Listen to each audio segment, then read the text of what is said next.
OBC आरक्षण बचावासाठी आता बीडमध्ये दुसरी आत्महत्या झाल्याचं समोर आलेलं आहे। आत्महत्या करणाऱ्या व्यक्तीचं नाव गोरक्ष देवडकर असल्याची माहिती मिळते। वडील तर गेले, आता माझी जबाबदारी कोण घेणार असा आक्रोश मृत देवडकर यांच्या मुलीनं केलेला आहे। मुलीचं शिक्षण झालं, नोकरी भेटत नाही। आत्ताची एक ताजी घटना झाली रेणापूरला, त्यानंतर तो अस्वस्थ होता। काय बोलणं वगैरे काय झालं होतं का? हा, बोलणं चाललं होतं की बाबा आता माझ्या मुलीचं होणार कसं, त्याच्यामुळे तो त्रस्त होता जरा। 55 वर्ष वय।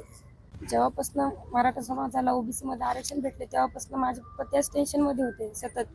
कारण त्यांना असं वाटायचं की मी नोकरीला लागावं, त्यासाठी ते मजुरी करून मला पैसा पुरवायचे। जेव्हापासून त्यांना हे कळलं तेव्हापासून ते सारखं टेन्शन मध्ये असायचे। आणि 8 दिवसापूर्वी त्यांना बोलून पण दाखवलं होतं की आता तुझ्या नोकरीचं कसं होईल। आधीच ओबीसी मध्ये खूप कॉम्पिटिशन आहे, आता मराठा समाज पण त्यात आल्याच्या नंतर तुझं नोकरीला लागणं हे शक्यच नाही। मला वाटतं ह्या टेन्शनमुळे त्यांनी लोकांचं पाऊल उचलले।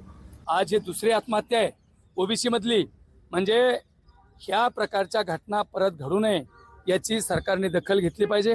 आज ही मुलगी पोलीस भरती करते, वडिलाला आता जर एवढा मोठा समाज ओबीसीत आला तर माझ्या मुलीला नोकरी मिळणार नाही, मग मी काय करावं। अशा माध्यमातून त्या माणसांनी, कुंभार समाजाच्या माणसांनी आत्महत्या केलेली आहे।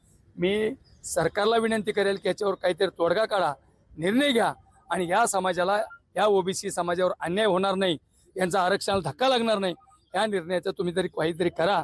आणि विनंती करेल मी महाराष्ट्रातल्या जनतेला की आपण आत्महत्या करू नये। लोकशाही मराठी ऐका, पहा, जागरूक रहा।